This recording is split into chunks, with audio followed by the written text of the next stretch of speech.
Сәлеметсіздер ме? Менің каналыма қош келдіңіздер. Бүгін жаңғақтардың пайдасы туралы мәліметтермен бөліскенді жөн көрдім. Жаңғақтарды көптеген ұлттардың асханаларында, сондай-ақ күнделікті өмірде де жиі пайдаланамыз. Сол жаңғақтардың депрессияға қарсы өнімдер қатарына кіретінін бірі білсе, бірі білмейді. Жаңғақтары арқылы денсаулығымызды сақтап қана қоймай, айтарлықтай жақсарта алады екенбіз. Енді жаңғақтардың пайдасы туралы жеке-жеке тоқтала кетсем. Орман жаңғағы қаназдыққа, бүйрек ауруларына, веналардың варикозды кеңеюіне, жүрек ауруларына, метеоризм және диареяға қарсы көмектеседі. Дегенмен күніне 8-10 жаңғақтан артық жеуге болмайды. Орман жаңғағының жапырақтары мен ағаштың қабығынан жасалған тұнба белсіздікті, қуық-асты безінің ауруларын емдейді. Тұнбаны дайындау үшін бір ас қасық жапырақ пен қабықтың үстіне 1 стақан қайнап тұрған су құйыңыз. 1 сағат тұндырып алып, күніне 3 мезгіл астың алдында 20 минут 3-тен 1 стаканынан ішіп отырыңыз. Бадам жаңғағы. Шала піскен бадам жаңғағының дәндері адам ағзасынан ауыр металдардың тұздарын және радикулиттерді сыртқа шығарады. Ұнталған піскен жаңғақ несеп тас ауруына қарсы көмектеседі.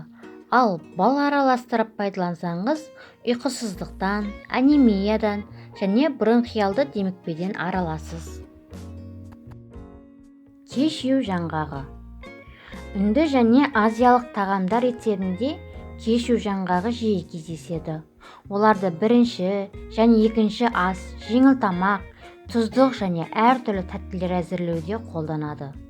Кешью жаңғағы иммунитетті күшейтіп, жүрек қызметін жақсартатын әсерге ие. Ол тіпті тіс ауруын басады. Ал күнделікті 20 жаңғақ жесеңіз, ағзаңызды темірдің тәуліктік мөлшерімен қамтамасыз етесіз. Пайдаланар алдында жаңғақты қуырып алған жөн. Грек жаңғағы. Кавказ жерінде грек жаңғағы қасиетті ағаш саналады. Ол жақта 4000 жылдан астам уақыт өсіп тұрған жаңғақ ағаштарын көруге болады. Грек жаңғағының құрамында амин қышқылдар, құнды минералдар бар. Организмнің әлсіреуі, қаназдық, жүйке жүйесі, жүрек және асқазан ауруларын емдеуде көмектеседі. Жер жаңғағы. Жер жаңғақтың шамамен 70 түрі бар. Ол тамаша антиоксидант. Көздің көруін, есту және есте сақтау қабілеттерін жақсартады. Сондай-ақ бас аурудың қойдырып, көңіл күйді де көтереді. Оны тағамдық өнім ретінде ғана емес, химиялық өндірісте шикізат ретінде қолданады. Одан пластмасса, синтетикалық жіп және желім жасайды. Фисташки, немесе оны пісте деп атайды.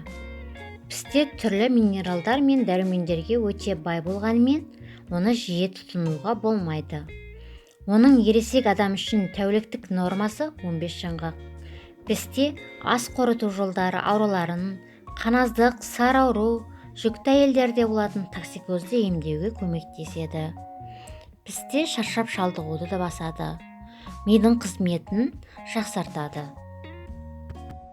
Осы видео арқылы жаңғақ туралы біраз мәліметтер білдіңіздер деген ойдамын. Соңына дейін қарағандарыңыз үшін баршаңызға рахмет.